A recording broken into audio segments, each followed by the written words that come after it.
Good afternoon, everyone, and welcome to today's Cashflow Digital, sponsored by odys.cc. If you're interested, when do I get my free one-on-one, Craig? I got an email from Otis that says go ahead and just sign up through Calendly. Is that how? Dude, was that you this morning? Some dude signed up at like fucking midnight with some fake ass name. No, I would use my real That's name. funny, dude. And I'm like, who are you? Why are you booking a call? He's like, I've just booked this through Otis. It was like 2 a.m. or something. Yeah. And I'm like, man, I ain't getting up at 9 o'clock. I feel like shit. So you can fuck off. but yeah, anyway, Otis, check them How out, long guys. does he usually take to get his sites up? Because he's gonna revamp everything from the old site and then add new content. So the process moves pretty fast for like a build. It took me to get exactly where I wanted to be. I think I could look in my email real quick, but I think it was a couple months, like maybe 6 to 8 weeks to do a full. But I did a large content build on the last one, dude. Right? So it was a lot of content. It was like 8 weeks. No, how many words did you do? Do you remember? The largest package, I think it was 50,000 or 70, something. I think it was closer to 100, actually, if I'm not mistaken. Remind me to talk to you about something after this. Speaking of. Yeah. I want to know what you did. I didn't do anything. I want to know what you did. No. Let's. I'm gonna hide this screen for a second so I can see. By the way, Brad, I'm not sure if it's just me and like, because I'm deaf in one ear and shit, but you sound really quiet today, man. Mike, it's a new headset. Am I quiet to you, Mike? Yeah, you're a little quiet today. Is this better? That's too close, bro. You're on that $10 headset, bro. It was 15. It was from CBS. If you put it like by your neck, like your pretty big neck there, I think you'll be good. Yeah, that's turning me on though, dude. This is gonna turn into a different kind of webcam show, right? It is, bro. It is. I brought this screen up because I actually have not read the article yet, but this is what I was going to bring up today was the fact that hey, wait, this one's important. How to drive more. Get in your fucking car. That's how I drive more. Dude, when I was coming back from that event last week, there's one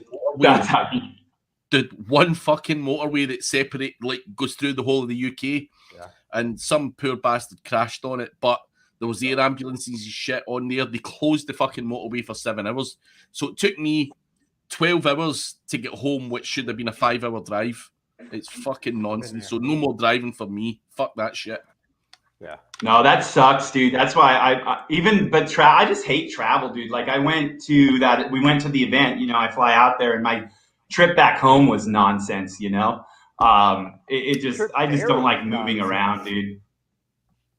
Fuck that shit.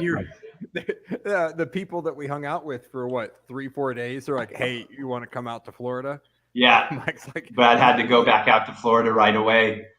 It was worth it. But, and I was lucky enough that Brad did that because I did not want to turn around and take another trip for a day.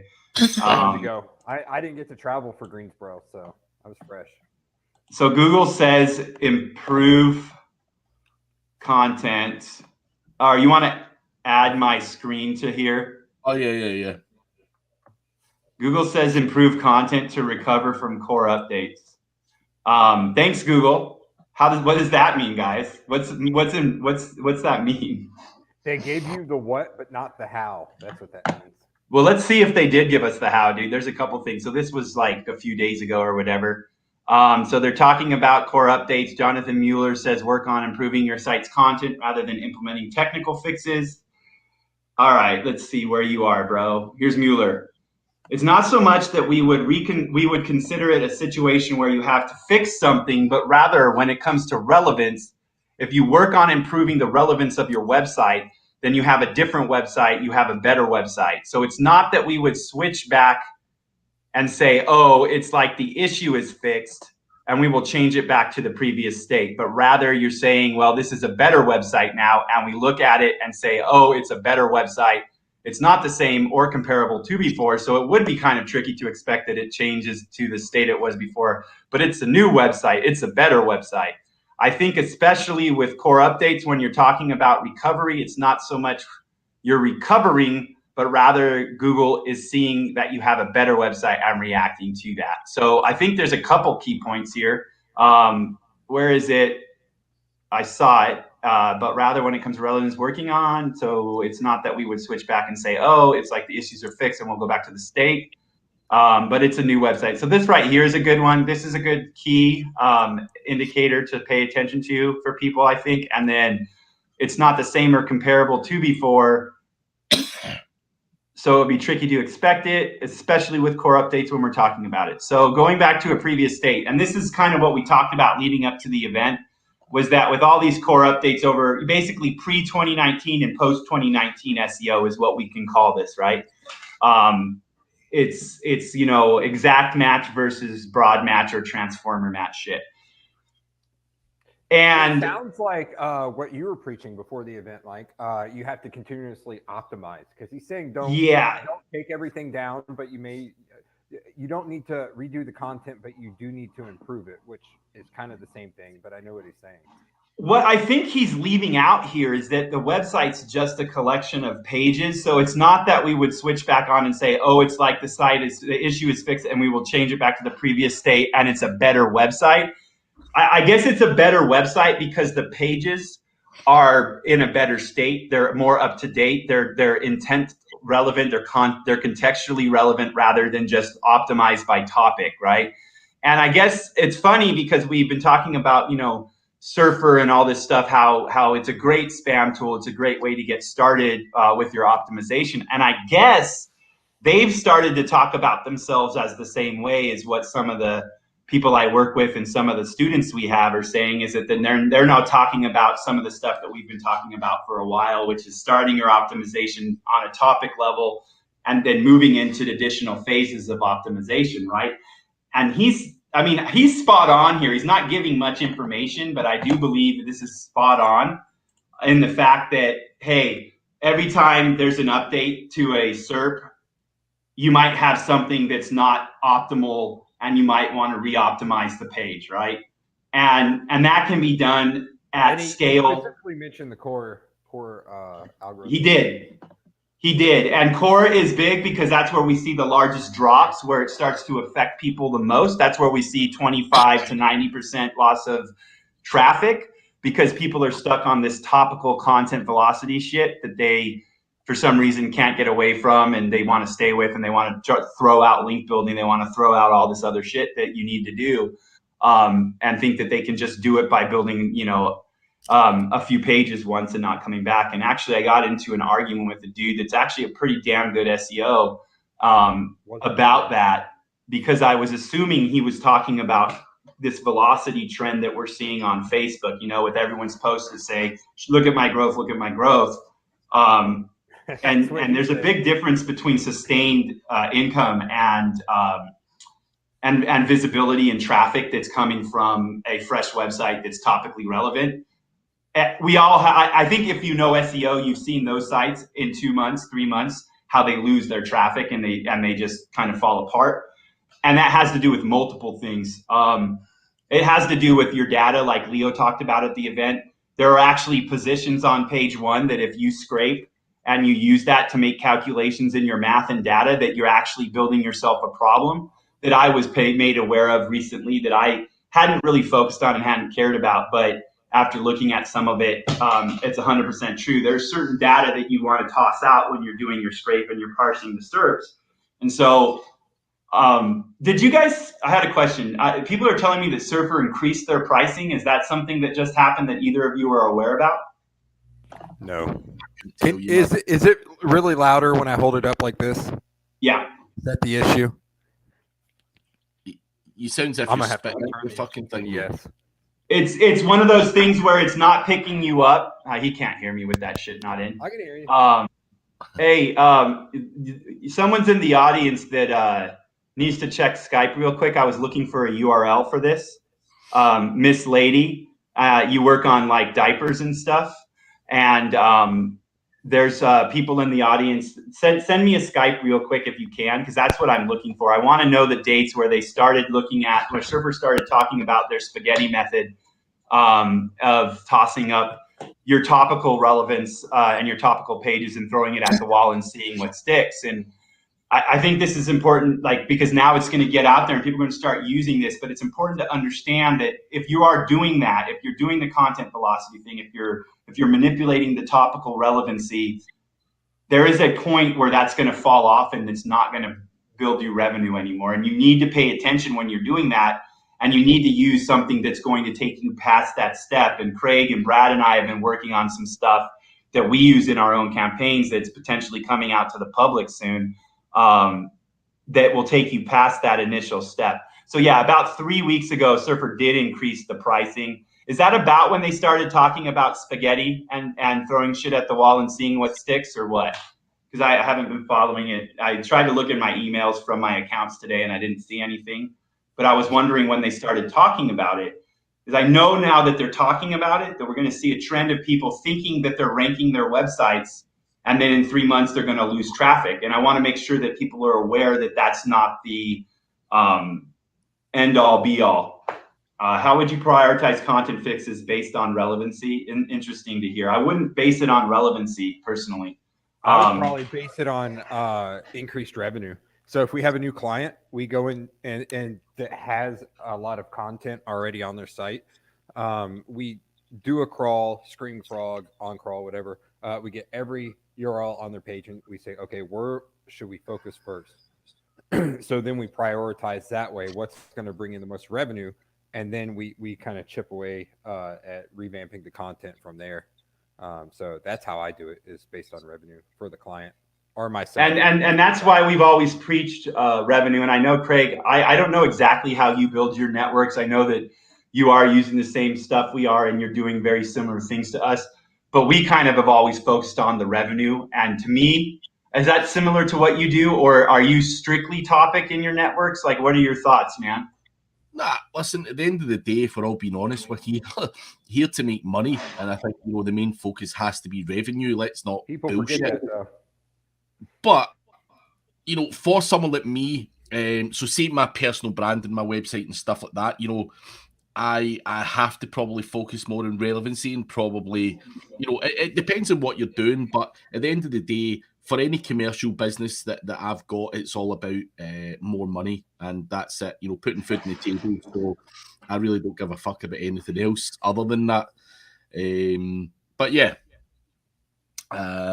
I think when we focus on money, we build quality. And when you focus on money in the SERPs, you actually are targeting the intent of a query and the context that the person is using in their day-to-day. So contextual marketing, like, intent is all well and good, but really what people need to focus on is infinite media. We're in an infinite media area, and context is super key to everything. And so when I start optimizing content for long-term ranking, Ryan, going back to your question, I start looking at, okay, do I need a top 5 red apples for mom's page? And do I need a top 5 red apples for dad's page? And on that note, do I need one for Mother's Day and Father's Day? Or do I only need one for Mother's and Mother's Day, right? And that's... How many apple trees do you have at your place now, Mike? 2. Just 2?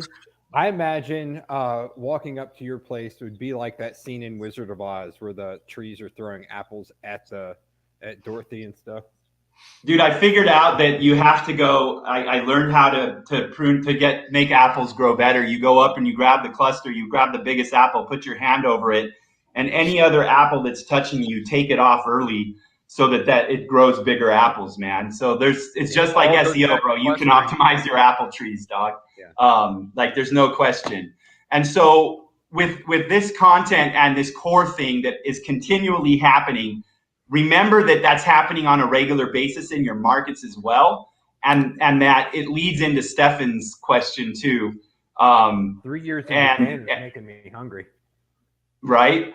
And basically, when you are building topically, that is a great place to start because Google loves topics, right? There's nothing wrong with building topically, but at some point, topically is not going to be enough to get all of this data that is potentially available to Google that we don't know exactly what they're using. And so it comes down to the data in the SERPs, right? It absolutely, that's why we talk about red apples when we talk about link building, dude, is because it's all about that. Optimize everything. The data that Stefan's asking about staying away from data and ignoring data in the SERPs is very particular to your markets. And if you are monitoring your SERPs, your competitors, what positioning, your volatility in the market, then you're going to see trends essentially that you can use to make calculations. And I will say that I'm not ignoring certain data right now. To be very clear, it's not something that I am doing right now, but we are starting and we are going to start ignoring certain data because of what we're seeing right now. So that's not something I have been doing, and it's not required for you to do. Or what, Mike? That it was vague. Are you going to dive into that more later after you have more info? Since you I don't know if I'm ever going to dive into it. It's just something that's on my mind right now, dude. And just something we're doing in development exactly. And what I will say is that you should be keeping tabs on things like what position your competitors are in that are doing SEO, what position your competitors are in that are not doing SEO, some of your positioning. And you should be storing all that data and making decisions on your optimization based on that data. How deep do you go? How deep do you go with data? Do you go like that deep? Like how far? Like how far do you actually go? I love your pineapple, baby. I'm just curious to know how far you actually go though when you're getting into things. Like how deep do you actually go? Into things? I'm very, very loose, like Brad, like super loose. But no, really, like that's why I say that Surfer SEO is the best. To me, it is the mass page spam of 2021, right? Like any kind of topical tool where you can pull out data, where you can get like the thing. I don't want to go too much into this right now because it's a long topic, right? And we had hours of talk on this at the event. But when you can get NLP data, when you can get topical data, that's something you can use to be smart and automate websites. All a mass page site is an automated website. Now, there are things that Google understands about templates and boilerplate and everything that can make you look like spam. So when you avoid that and then you throw in topical relevancy, you can build a mass site that is working for you if you do it properly. But then if you go back in, that mass site can now become an actual website generating revenue and take it to a level where it's not just cloaking traffic to something or you're using it for a link or something like that. What do you have any examples?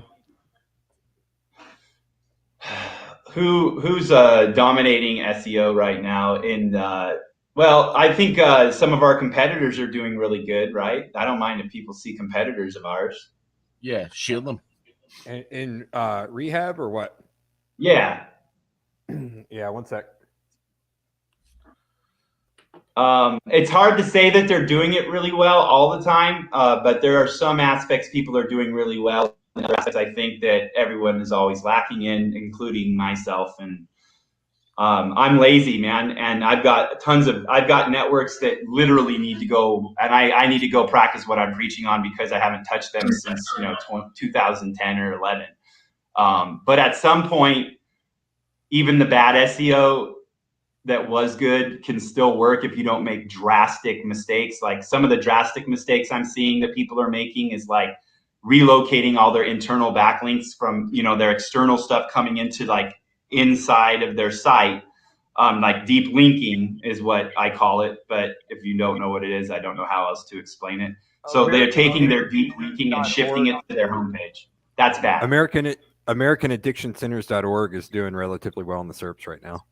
I would say that they have good SEO, at least from an on-page perspective. I haven't looked at them from an off-page perspective, but as far as how they cluster and the the breadth of content that they have on there, it looks pretty legit. The best SEOs I know always are asking for customer demographic, locations that are important, and they're focusing their efforts on money, right? They're focusing their efforts building content for the money.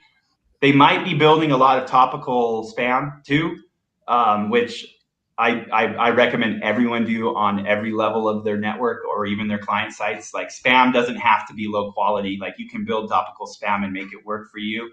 Just understand where those limits lie and don't start shifting your website. Like, I think the way someone put it that I was talking to today, a partner of mine said that software works until people don't understand it, and then it starts to do the inverse of what it's supposed to do. And it's software that everyone uses, and it works to a certain point, but then you take it too far, and now you start sucking your own traffic away and taking your rankings away. And so it's just very important to understand that the data really is key, especially if you want to go large and build like in an automated manner. You need to be collecting. And when Craig says how deep, at that point, I think the current stuff that we're doing is every 30 minutes, but now we're moving into every 15 minutes. We are checking things like positioning. And if you have any interest in volatility, Ted Kabatis is making headway. I don't know, dude. I really don't. I just call him Ted, Teddy Bear. Teddy K. Ted K. He has SEOvolatility.com or something like that. I don't know, where he's selling that piece of desktop software that is actually doing real rank checking. He's going to revolutionize the way rank checking works, man, because there's a lot of things people are looking at that they don't understand. When they look at like SERPbook or any of these rank trackers, they are just missing so much data. They don't have a clue. There's a very big difference between a position 3 that is at 20% of the time versus a position 3 at 100% of the time. And I can tell people's, just by looking at that data, I can tell who's a damn good SEO and who's not, because you'll see people have 100% of the position, and then you'll see people have literally 50% or less of the time on that position. And that just means that they're going to take a dip and their SEO. And that's what you see with this content shit, you know? And so I think that all of you in the audience would be very well served really paying attention how to scale that content from the topical spam into fully optimized content. And that's what we've been working on doing for the students. I know that we've kind of pulled our resources together to build stuff and put stuff together there. I teach, use Surfer, dude. Use Surfer. Grab the Surfer data. You can build a site automatically with the stuff we're talking about by just taking a Surfer export or a hand-built sheet and throwing it in, and you've got a fully optimized website that the content is not even AI generated. You don't want the AI generated content that's tanking everyone's websites. Use real freaking content. You can do it better that way than with like Jarvis, man. Jarvis is tanking people right now. They're not getting the shit indexed. Now that's not everybody. What's that? I said that's happening to Jarvis now. It is for, we talked about it last week. It's not everything. I'm not trying to scare people, but it is people like the writers that don't understand that they're all taking the same data. They're using the same seed for the same keywords, and they're all building an AI piece of content that is using the exact same model and the exact same seed. So they're all giving Google exactly what they want to footprint that fucking content. Well, and so it doesn't get indexed, and you go, the mass page builders years ago. You know, exactly. They were indexing really well, and then they weren't. But that's also, and I see people using it for networks too, man. They're using AI content for networks like news networks, PBN stuff, and they're not realizing that they're actually causing harm to themselves by using that content, and they're actually deranking pages by using that content. Instead of like having backlinks that are actually going to rank someone, they're literally dropping people's rank because of it. And that's not, when people know what they're doing, that shit works. When people don't, it doesn't work, right? That's my problem. And so like I do. That's what my wife said. But 3 years in Japan, do you guys use AI content writing? I do use it. Absolutely. I'm not trying to say don't use it. But when it's going in certain places, it's not going to be AI generated 100%. No. The way we're doing it is with writers and then editors or for the topical stuff, I like automated content. I mean, like you're always saying, Mike, it's a good way to get content out there and hopefully indexed. I mean, if Jarvis is having trouble indexing at the moment, then that could be an issue. But you want to get it up and indexed, and then once you get some traction on that article, have your legit writers go in and just fix. I'm going to show Ryan something actually, because he wants to see that rank tracking tool. I have it right here. I've been playing with it, so I'll run it again real quick. Let me try to get this piece of software shared really quick. And this is not mine. This is what Ted wrote. We are doing similar things in SaaS that we use, but let's see Ted's thing. We'll just run this again. We'll run 60 samples. Do you guys have my screen? Yep. No. Actually, I'll just run it. I'll just run it like 5 times for a quick check. So it'll be done. We're running the Monarch wallet review query for that crypto sumer site that is just sitting there. So it's doing what it's doing right now. Not digital. Yeah. What it's doing right now is it's going out, it's scraping and it's parsing that query multiple times. And then it's getting an average of the positioning. And then I'll pull the report up. And I need to share the screen again on a different place because it pulls up an HTML report to see the data. And all right, let's go here. And this SERP has gotten actually less volatile. Today's actually going to be a really good day to make changes to the website. So let me share the report. There we go. Allow. All right, that one there. I'll make sure we have it, and then I'll talk about it. Yeah, okay. And so that basically what it did is it's going out and it's telling me, okay, right here, this this domain here, this is much better than the older reports. I can pull one up and I can show you how much better this is today. But when we get down in here, what we can see is that this domain here is sharing positioning with someone else. It's there about 60% of the time, right? Right over here is another one that's sharing. And what you can start to see when you eye this data, or if you automate it into your optimization, you can actually start to see who is doing content marketing and not building links. When you start to see these people that are time sharing, I'll run a different report real quick and see if I can find a really volatile SERP today, because my SERPs are not super volatile. Monarch Wallet Soft, there's a spam subdomain that's only taking 20% of the time. It's sharing with, let's see, 70 and 64 is sharing here.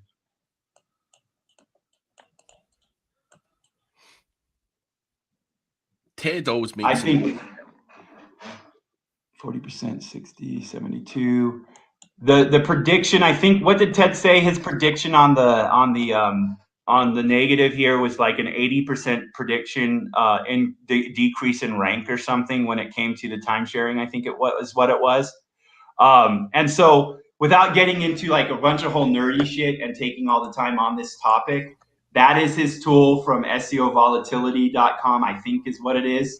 But it goes down into, this is a piece of the data that I think people should be looking at when they decide to make changes to their websites or make decisions that are large to their websites. If you run this or something like it and you see a whole bunch of volatility in the SERPs, it's not really a good time to start making changes, especially if you're not sharing time with people. You can calculate all of this stuff with the data I talked about of, what is the positioning for your competitors that are optimized with links? What are the ones without links? What are the ones with, just on-page optimization, or what are the ones that are just sharing content and not even doing SEO, right? And then if you start to see that, you start to see the trends in your markets, and it is very query specific. It's not a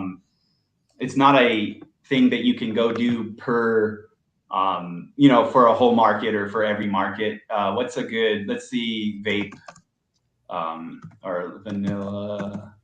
I'm gonna try to find a very volatile one really quick. What's the most, from your experience, what's the most popular vape juice flavor, Mike? Is it strawberry? I know vanilla is the most dangerous one. Really? What about menthol? Yeah. Do they have menthol like they have cigarettes? They do have some mint. They don't call it menthol anymore, but I'm running a 10 in a different query really quick. Let's see what it does. We're doing vanilla vape juice. I look like I'll do Stephen it. Hawking's like leaned over my mic. Me? Thank you. No, me, like this. Look.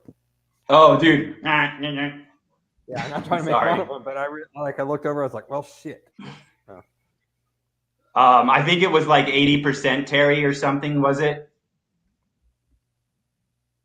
I think it was like 80%. It was like 80% predictive, I think.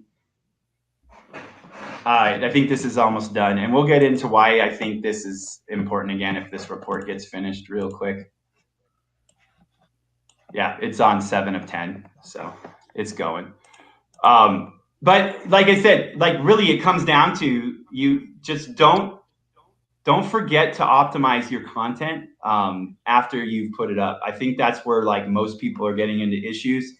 You know, I see SEO firms all the time. That's super stable right there.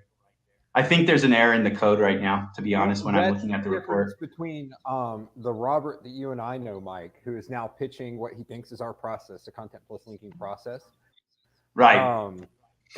It's the difference between us doing it for him and him doing exceptionally well, and yes, and doing it without us and him, you know, not doing exceptionally well, but he's still pitching the content plus linking. You know, there's a huge difference, and that's the thing. Like, so what Brad's talking about, it's not for those of you who know like the network tool that we use, like for our local and everything. The way that works with the nfgsecret.com. It's not that Robert we're talking about. It's a different Robert. Oh, no, just not at all. To be very clear, we're not talking about. It's a Robert that worked, that owned an agency that we essentially white labeled for him a few years ago.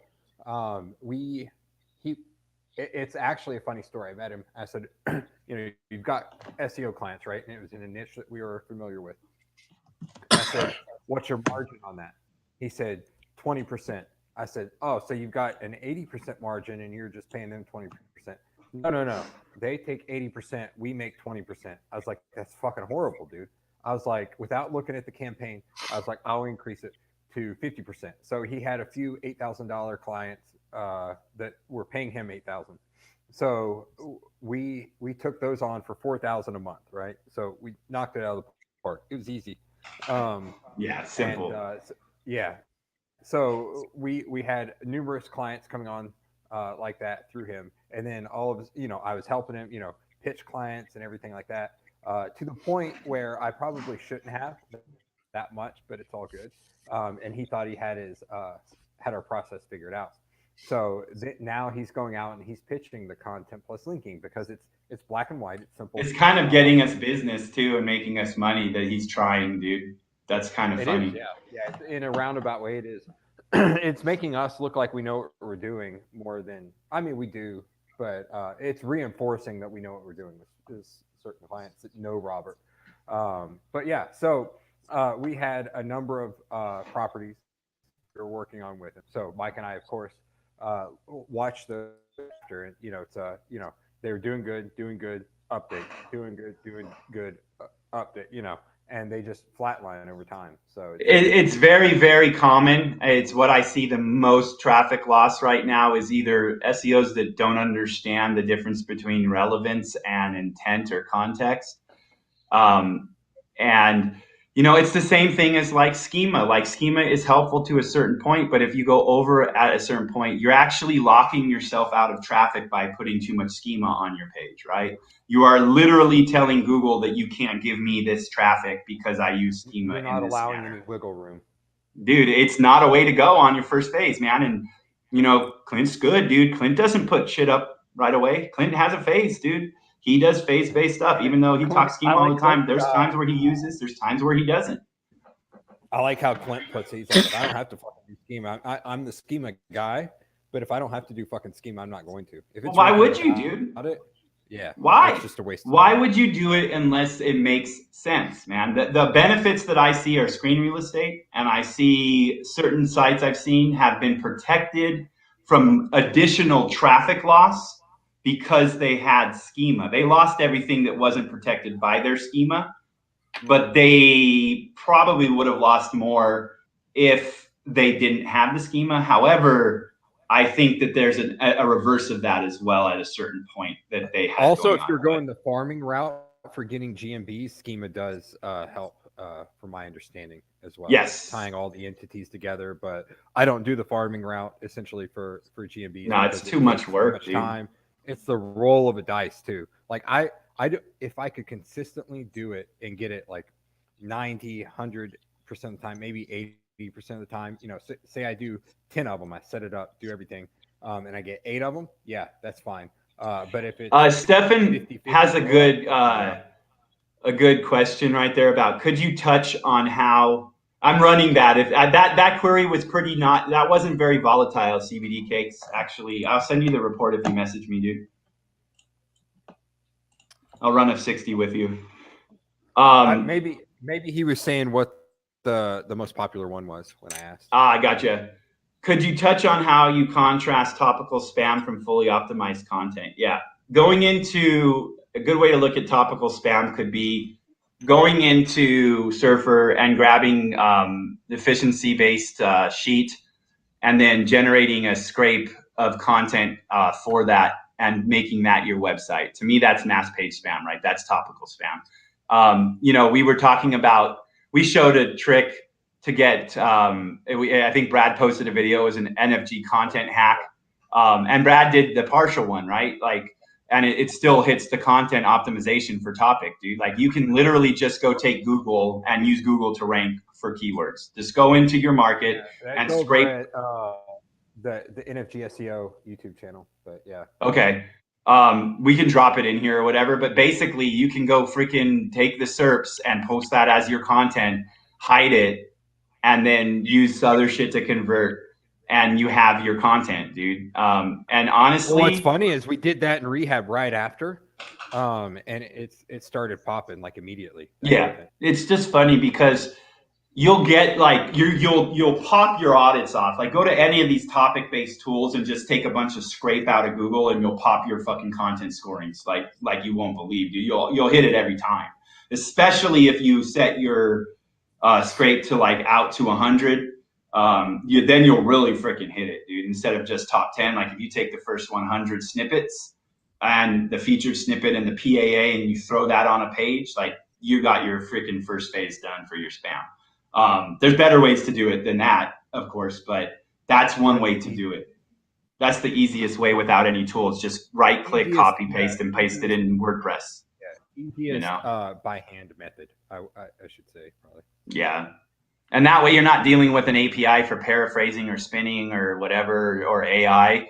And realistically, you're better off with that piece of content than a lot of the Jarvis shit that comes out, to be honest.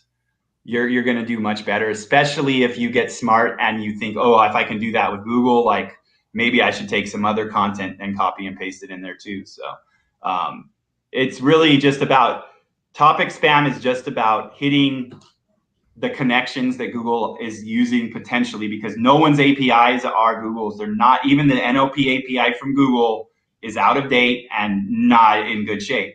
They use Common Crawl and then they clean it. You can go get the internet. You can download TBs of the internet from commoncrawl.org and have all of the internet. You know, take the internet that Google uses as part of it. You know, they take that though, and then they go and they stick that into their models and they run their freaking magic math with their user metrics and backlinks and everything, and they modify it and clean it. It's like looking at Ahrefs versus Majestic versus link research tools. Majestic's way better than Ahrefs because it's focusing on PageRank, but it's old and it's got dirty databases. So you got to login again, Mike. I was trying to find it the other day for. Yeah, I'll give it to you. Their tools are awesome, but so are LRT, dude. Not that they're too expensive personally, in my opinion. You can write this stuff yourself. I just never used LRT because it got beat over our head when I was in OMG with Russell's crew and shit. Yeah. Screw you, May. Maeve is talking shit about my hands and your hands again. She loves your hands. She said she watches the show because of your hands, dude. I don't know what that means, but maybe you should start an OnlyFans. Only hands. Only hands. Yeah. Aggregated rating schema. I can't get them. I don't know, dude. I don't know shit about schema, dude. So you guys? I'm not the best schema guy. I just get a template from Clint and copy and paste my own shit in it. Yeah, I know that there's a couple that I like that I think have potential. If it takes like real estate and gives you stars potentially, it's going to help with click-through rate if it's showing stars and whatnot. But it's a lot of hard work for. So I'm glad I didn't go to SEO Underground this year because all you fuckers are sick, dude. Mate, honestly, every motherfucker. They're all making out. So I know, dude. I got the video. It's Mike Martin who does this magic page plugin guy. He got home and he messaged me. He's like, dude, some bastards turned up to the event with COVID and fucking spread it about. Like, my full car was full of fucking people that are dying now, and there's a fair few others. But Ryan Durrani's wife had the flu, and she showed up to the event. So everyone's blaming her. Everyone's fucking it's COVID, dude. It ain't the flu. It's fucked up, mate. So yeah, you're probably done. But didn't you say that COVID is just the flu? No, I'm not going. I'm teasing. Oh man, I don't think it is. But you're click through rate, Adam. Anything because there's emergent factors off of CTR. Like, there's absolutely a reason to do anything that can help you with those user metrics, and that's also why scraping Google is really important, and the data is really important. We can analyze topic, we can analyze context, we can do all of this, but there's data that they will always have in their SERPs that tools will always miss. And if you're not collecting your own data, then you're not going to get the same benefit out of that as someone that is.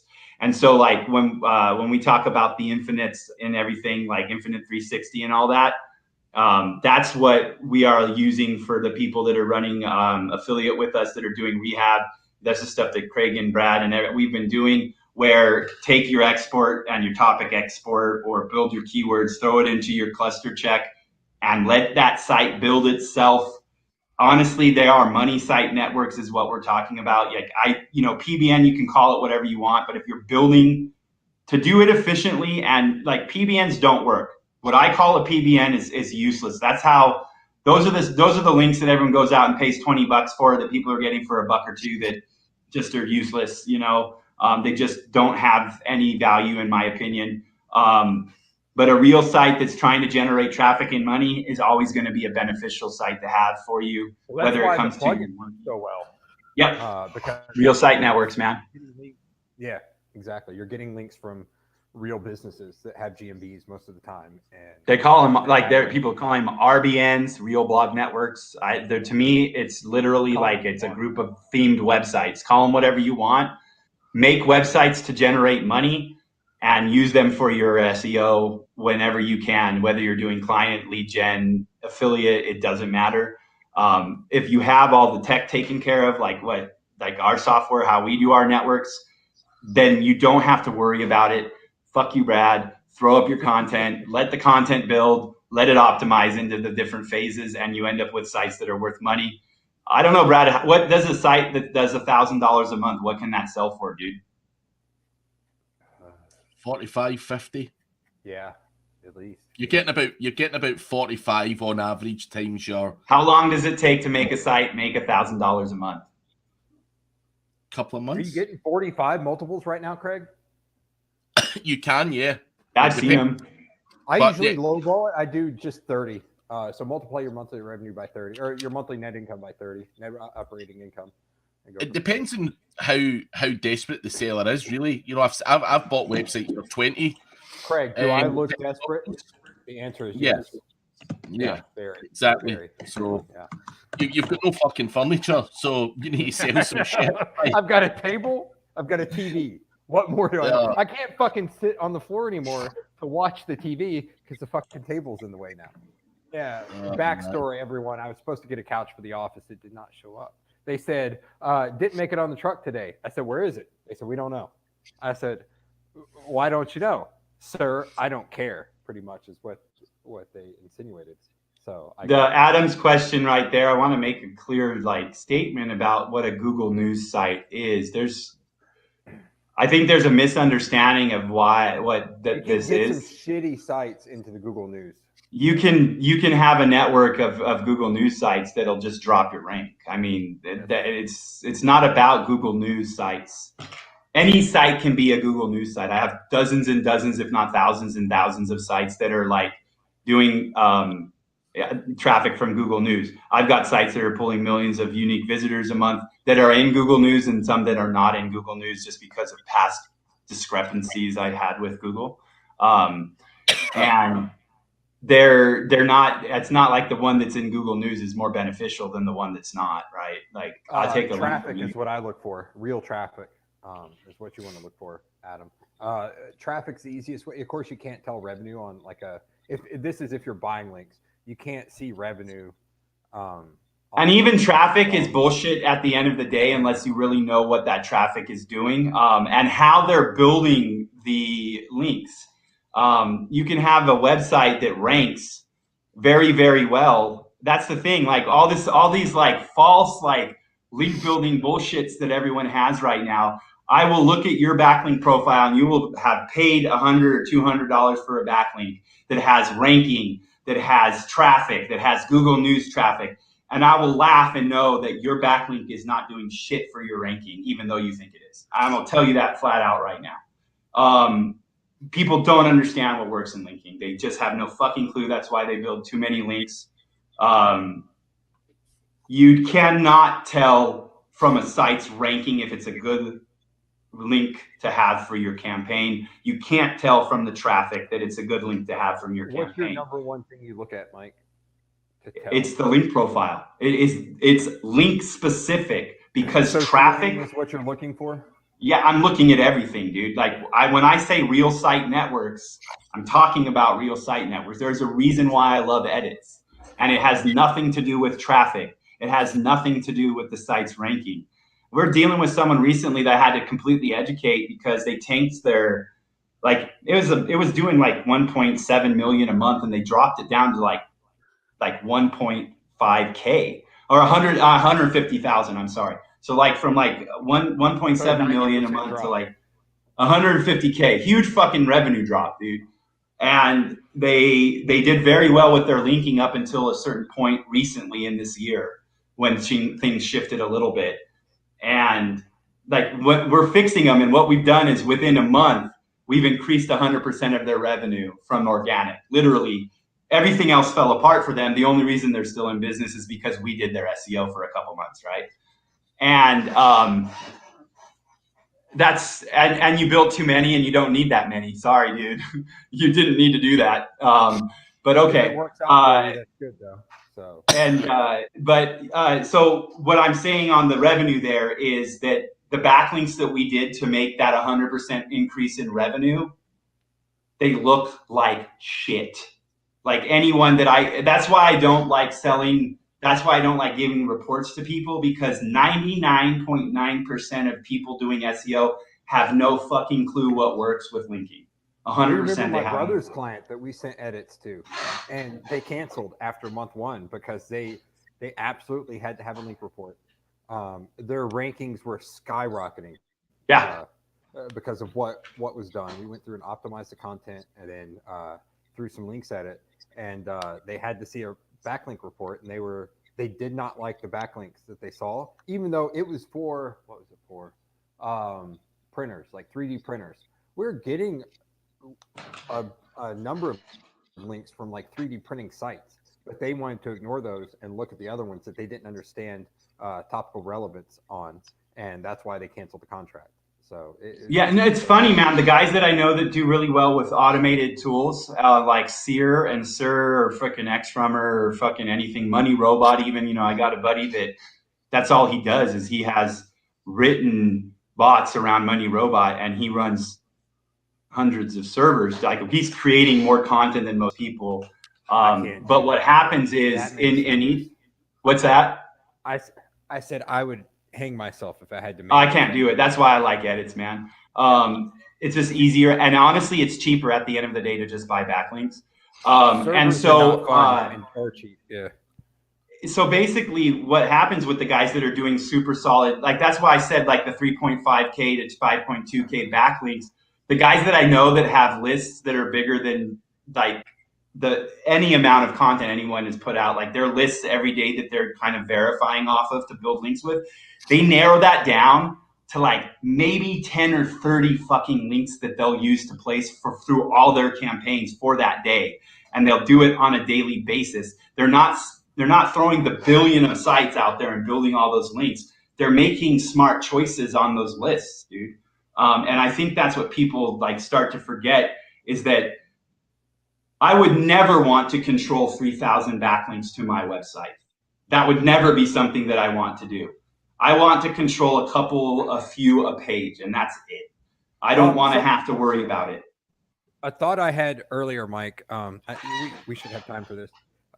We talk a lot about continuous on-page optimization and content optimization and everything. What about backlink optimization?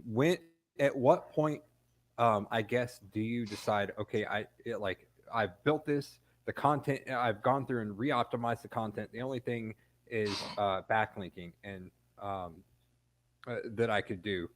Do you go in and build more links offsite, or do you go in and build more internal links? Do you go in and build more supporting content around the subject? What would you suggest? Like, say you've got your, we try and stick to no more than 5 or 6 links per target, right? Say you've got those built. Do you go elsewhere on the site? Do you build more content and link to that? What would you? If it will fit, I will go out and build more on the site and bring the links in from that page. More direct to that page. So basically, build on a new page if I don't have it covered, because of the checks we do, we always check like where we're at. Like we're always checking where we're ranking, what pages are in the SERPs for what queries. If we have queries that need to be around certain pages that we don't have a page in, then we might build a new page, or we might go modify an existing page. And if that existing page or that new page doesn't have backlinks, that's where I'm going to build my backlinks. Yeah, that's probably what I would suggest. I was just thinking, from a rational standpoint, if we're always talking about continuous content optimization, then backlink optimization could come. So I think the way to really clarify that, like at some point, a site in a network becomes a site that is like a self-generating beast, and backlinking is diminishing returns. It's always diminishing returns, because at some point, to get from page rank X to X, the amount of backlinks that you need to build, it's not feasible to go out and build those for $20. You need to pay pennies or have free backlinking to do it. To get up to 8s and 9s and stuff, you need free backlinks. Like there's this misconception that you can go out and keep spending money on backlinks. You can't do it. It's impossible. I've seen people do that too. I remember back when we were running Jimmy's mastermind, hopped on a call with the guy because he was having a lot of trouble. And it was a fencing site, I remember specifically. And I said, where are you pointing the links to? This hub page. I remember you talked about hub pages, but you need to link to everything. And he's like, okay. So then a month later, he's like, I still can't get this to push. I've done everything you said. So I hop back on. Okay, where else have you linked besides this hub page? I keep sending links to this fucking hub page. The motherfucker had built like thousands and thousands. Dude, if you think about this, if you have a hub page that is like page rank 5, dude, or something like that, right? You keep throwing backlinks at it. You're not flowing anything new to the pages it's pointing at. You need a new hub page, basically. Yes. Like you can't do it. It's not mathematically possible. Like you cannot continue to pay for backlinks to the same pages. When you end up throwing 3,000, 500,000, whatever backlinks to a page, dude, we don't know what Google's doing, and you don't know what you've just done to stunt your growth in the future. Like it fucks everything up. Who is that niche edit provider that only had like 700 sites in his network? Something King, right? It's like Edit King or Outreach King. Outreach King. Yeah, that may have been back in the day, dude. Yeah, back in the day, the one that like Mark and like threatened to shoot with like craziness. Yeah. He was on a monthly plan that was like $1,000 or $2,000, and he was sending all of them to like 1 or 2 hub pages. I was like, dude, why are they charging you that much? Why? He says, I said they've only got 700 sites in their network, so you're getting recycled, links from all. Like you're only getting 700 backlinks essentially total, and you're paying thousands of dollars a month. It's just. I've seen most networks out there that are like resold and everything, and there's some really good ones, but they are limited at some point. Yeah, like, they are. Every network is essentially. That's why you need to build networks. I like honestly, like Craig builds networks. Everyone I know that does SEO very well and has a portfolio that makes good money online, they build networks because new pages is new opportunity. It's lower calculation and it's easier to flow metrics. It's easier to do SEO. It scales up the line. I have a network of landing pages. That's it. That's what I make. That's all it is. Income from. Yeah. You get a page and then you can do math. That's why you can calculate link flow with like decent crawlers. You take the home page and it's got a 10, and then you start to analyze the internal link structure, and then you start to see the page rank you're generating internally. True internal page rank is a real thing. You can generate page rank there, but then you need to come in and look at the backlinks. And there's a question, hey, Mike, what sites do you pick to build links on? What are the points that you pay attention to? Well, I will tell you, if my backlinks have alt tags in their images, they're probably doing better than yours, but that doesn't mean I'm only going to choose pages that have alt tags in their backlinks. There are a whole bunch of algorithms and filters that are used to determine positive link flow and negative link flow. And so you have 100%, and then you have a bunch of factors that say, okay, this is actually getting boosted by other shit to above 100, or it's dropping down. And that link that looks really good is only passing 20% of link juice or link flow or page rank, whatever the hell you want to call it. And so it's kind of difficult to say. I'm sorry for ranting today. It's not what I wanted to talk about, but I'm passionate about link building. So. Yes, you are. What about the linking to the image links and stuff? I've got my opinion, Mike. I'm not going to go out and spend money to do it. Yeah. What I would do is if you can add. But I will use it, and I know what you're going to say. So yes, I will. And I've seen it make us tons of money, but it's not how people think of backlinking. So I'm overanalyzing it. So you answer this.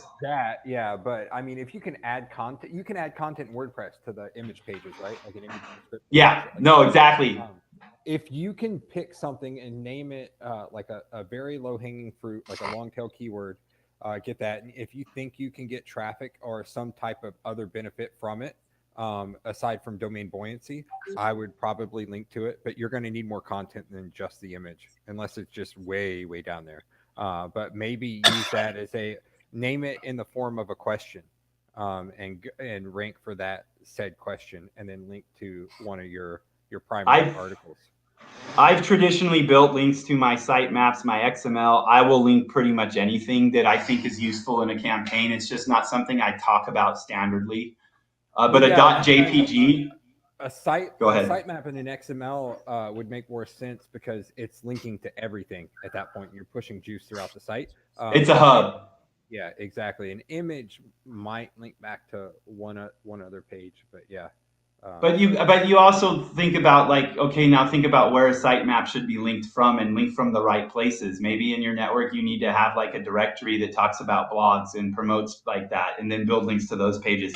It's just the web is just like an interlinked group of pages, like Brad said. It's just a bunch of fucking landing pages that people can hit, and all you're trying to do is funnel people around the funnel to the place where you're going to make money. And your backlinks are doing the same thing with the added benefit of sending other shit to rank pages.